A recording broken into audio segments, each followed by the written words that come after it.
ایک حدیث ہے مشکات شریف میں، اس کے آئینے میں ہم نے اپنے ملک کو بھی دیکھنا ہے، امت کے اجتماعی مسائل کو بھی دیکھنا ہے۔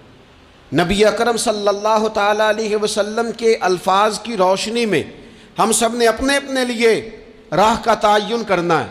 اللہ کے پیارے حبیب صلی اللہ تعالیٰ علیہ وسلم نے فرمایا، جب کسی قوم میں خیانت ظاہر ہوتی ہے اور پھر وہ خیانت کھلم کھلا ہونے لگتی ہے اعلانیہ، رشوت کا نام لوگوں نے تحفہ نہیں رکھ لیا، گفٹ نہیں رکھ لیا، کھلم کھلا نہیں سارا کچھ ہو رہا، کھا گئی اس ملک کو کمیشن، کھا گئی۔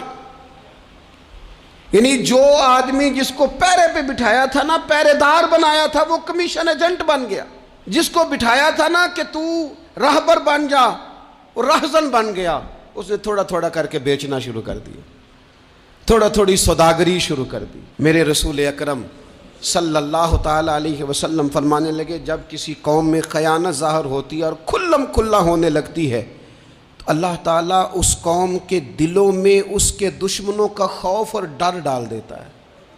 خائن دشمنوں کے مقابلے میں بزدل ہو جاتے ہیں، خوف کھاتے ہیں۔ ان کے اندر طاقت ہونے کے باوجود بزدلی جڑ پکڑتی ہے۔ کیوں؟ کہ خائن ہے۔ معنی کیا ہے؟ طاقت ہتھیاروں سے نہیں آتی۔ معنی کیا ہے؟ طاقت اسلحے سے لیس ہو کے نہیں آتی، بلکہ میرے محبوب کی یہ حدیث بتاتی ہے، طاقتور وہ ہوتا ہے جو امانت دار ہوتا ہے۔ امانت دار لوگ طاقتور ہوتے ہیں۔ محبوب کی حدیث پاک ہمیں یہ سبق دیتی ہے۔ اور دوسرے نمبر پہ نبی اکرم صلی اللہ تعالیٰ علیہ وسلم نے فرمایا، جب کسی قوم میں بدکاری پھیل جاتی ہے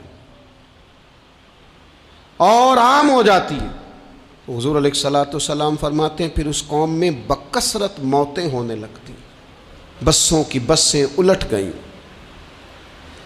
درجنوں بیسیوں لوگ بیک وقت موت کے منہ میں چلے گئے۔ حضور فرماتے ہیں کہ یہ وہ سزا ملتی ہے اس قوم کو جو بدکاری کو عام کر دیتی ہے۔ کس قدر فروغ دیا گیا گندی گفتگو کو، کس قدر زیادہ عام ہو گئے کچے اور بیہودہ جملے، کس قدر زیادہ لوگوں میں وہ چیزیں عام کی گئیں جو کوئی بھی مہذب معاشرہ اپنے بچوں اور بہن بھائیوں میں بیٹھ کر ان کا سننا اور بولنا پسند نہیں کرتا۔ خوش مزاجی کے نام پر کیا زہر گھولا گیا نئی نسل کے وجود میں کہ وہ کہاں کہاں گفتگو پہنچ گئی اور کیا کیا بات ہوئی، اور کس طرح معاذ اللہ ذو معنی باتیں، ایسی گفتگو جو شریف النفس آدمی اور وزادار آدمی ویسے ہی پسند نہیں کرتا، وہ عام ہو گئی اور جوانوں میں عام ہوئی۔ اس قوم میں جس کو کل کو آپ نے مامار بنانا تھا، جس کے آپ نے باغ دوڑ دینی تھی، اس کے ہاں یہ چیزیں عام ہوئی۔ اور پھر تیسرے نمبر پر رسول رحمت صلی اللہ تعالیٰ علیہ وسلم نے فرمایا، جو قوم ناپ تول میں کمی کرنے لگتی ہے، پیمانے اور ترازو ٹھیک نہیں رکھتی، اس قوم کی روزی کاٹ دی جاتی ہے، برکت اٹھ جاتی۔ سارا دن محنت کرتے ہیں لوگ، سارا دن تجارتیں ہوتی ہیں، سالوں بیت گئے کمائیاں کرتے، دادا بھی، بیٹا بھی، پوتا بھی، چار بھائی بھی لگے ہوئے، کمائی پہ کمائی، محنت پہ محنت، کوئی ملک سے باہر ہے، کوئی ملک کے اندر جدوجہد کر رہا ہے، کوئی کہیں ہے، کوئی کہیں ہے، لیکن برکت کٹ گئی۔ کیوں؟ اس لیے کہ لیتے وقت اس کا انداز اور ہے، اور دینے لگتا ہے تو پھر اس کا انداز اور ہے۔ جب کسی سے وصولی کرتا ہے تو اسے کہتا ہے خدا کا خوف کر، اور جب خود دینے لگتا ہے تو پھر یہ بھول جاتا ہے، پھر اسے یاد ہی نہیں رہتا۔ حضور فرماتے ہیں جب قومیں ناپ تول میں کمی کرتی، پیمانے کمزور کر لیتی، یہ جب لوگوں کو کاٹ کے دینے لگتی ہیں تو پھر ان کی روزی کٹ جاتی ہے۔ اور میرے نبی اکرم صلی اللہ تعالیٰ علیہ وآلہ وسلم نے ارشاد فرمایا، جو قوم ناحق فیصلے کرنے لگتی ہے، اوئے ہوئے ہوئے، قاضی تیرے قول سے ڈر لگتا ہے۔ جب قاضی بکنے لگتے ہیں، جب فیصلے خریدے جاتے ہیں، جب عدالتوں کے ریٹ لگتے ہیں، جب من چاہے فیصلے لیے اور دیے جاتے ہیں، رسول کریم صلی اللہ تعالی علیہ وسلم نے فرمایا جو قوم ناحق فیصلے کرنے لگتی ہے اس قوم میں خون ریزی پھیل جاتی. جب مجرم کو سزا نہیں ملتی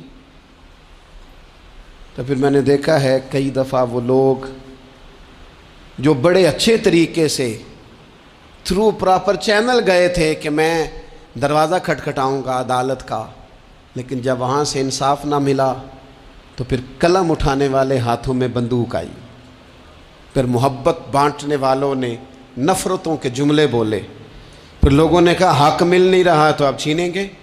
اللہ کے محبوب علیہ السلام نے پہلے سے ہمیں آگاہ کیا. حضور فرمانے لگے جو قوم ناحق فیصلہ کرنے لگتی ہے اس میں پھر خون ریزی عام ہو جاتی ہے. اگر وقت پر فیصلے ہونے لگیں اور صحیح ہونے لگیں تو قوم قتل و غارت گری سے بچائی جا سکتی. اس لیے اس قاضی کو، اس جج کو سوچنا چاہیے کہ تو مت سمجھنا کہ میں نے دو لوگوں کے بیچ فیصلہ کیا ہے. تیرے ذمہ داری ہے، تیری ڈیوٹی ہے کہ تیرا فیصلہ قوم کو قتل و غارت کی طرف بھی لے جائے گا اور تیرا فیصلہ سوسائٹی میں امن بھی پیدا کر دے گا. اس لیے فرمایا گیا کہ جس بندے کے ذمے فیصلہ کرنا لگایا گیا ہے وہ تو بغیر چھری کے ذبح کر دیا گیا. سوچ سمجھ کر فیصلے. کتنا شوق ہے لوگوں کو سرپنچ بننے کا، کتنا شوق ہے قاضی بننے کا، کتنا شوق ہے فیصلے کرنے کا. یہ مشکل ترین کام، اس میں کوئی سوچ سمجھ کے آئے. اور پھر میرے نبی اکرم صلی اللہ تعالی علیہ وسلم نے فرمایا جو قوم عہد شکنی کرتی ہے، بد عہدی کرتی ہے، اللہ تبارک و تعالیٰ اسے سزا یہ دیتا ہے کہ اس کے دشمن اس پر غالب ہو جاتے ہیں، مسلط کر دیے جاتے ہیں. دشمنوں کا غلبہ ہونے لگتا ہے، مسلط ہونے لگتے ہیں، کیونکہ یہ بد عہد ہیں. بد عہد آدمی کا ویسے ہی وقار چلا جاتا ہے، لوگ اس پر اعتبار ہی نہیں کرتے. مجھے بتائیے دنیا میں بہترین بزنس مین کون ہوتا ہے؟ انویسٹمنٹ زیادہ کرے.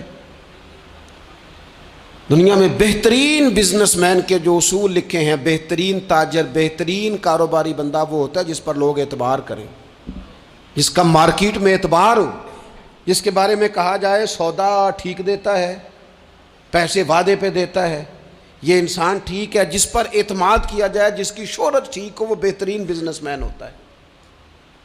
یہ اچھے تاجر کے اصولوں میں یہ بات لکھی ہے. تو جو قوم بدعہدی کرے گی پھر اس کے دشمن اس پر مسلط ہو جائیں گے. کیوں؟ اس لیے کہ اس کا وقار ختم ہو جاتا ہے. بدعہد قوم کا، عہد شکنی کرنے والی قوم کا وقار اٹھ جاتا ہے. جب لوگوں کی نظر میں اس کا وقار نہیں رہتا تو دشمن غالب ہو جاتے ہیں. اس لیے یاد رکھیے اس بر صغیر پاک و ہند میں دین اللہ کے فضل سے صوفیاء نے پھیلایا ہے، اور اس طرح پھیلایا ہے، اس پیار سے پھیلایا ہے کہ نرا پھیلایا نہیں، دلوں میں اتارا ہے. لیکن یہاں جو دین لے کے آئے نا، تعارف دین کا جو یہاں ہوا سب سے پہلے وہ عرب کے تاجروں کی وجہ سے ہوا تھا. ہندوستان کے تاجروں نے جب عرب تاجروں کے ساتھ تجارت کی تو ان تاجروں کی وفاداری، وعدے کی پابندی، بات کی سچائی اتنی اعلیٰ تھی، اتنی مضبوط تھی کہ یہ ہندوستان کے لوگ ان سے پوچھنے لگے تم کس مذہب کے ماننے والے ہو؟ اتنے پکے ہو اپنی بات کے، اتنے مضبوط ہو تم اپنی بات کے، کس مذہب کے ماننے والے ہو، کس نظریے کے ہو، عقائد کیا ہیں؟ انہوں نے کہا کہ ہم محمد عربی صلی اللہ علیہ وسلم کے دین کے پیروکار ہیں. آپ میری بات کو سمجھ لیجئے گا، دین صرف تبلیغ سے نہیں پھیلتا، صرف تقریر سے نہیں پھیلتا، فقط واعظ و نصیحت سے نہیں پھیلتا، دین معاملات سے بھی پھیلتا ہے. آپ کا لینا دینا کس طرح کا ہے، آپ کا لوگوں کے ساتھ ربط کس انداز کا ہے، یہ ساری باتیں بھی آپ کا کردار آگے پھیلاتا. عرب تاجروں کی وجہ سے یہاں دین کا تعارف ہوا تو ہمارے اچھے اعمال ہماری زندگی پر اثر انداز ہوتے ہیں. اپنی زندگی سے ایک ایک کر کے کوتاہیوں کو نکال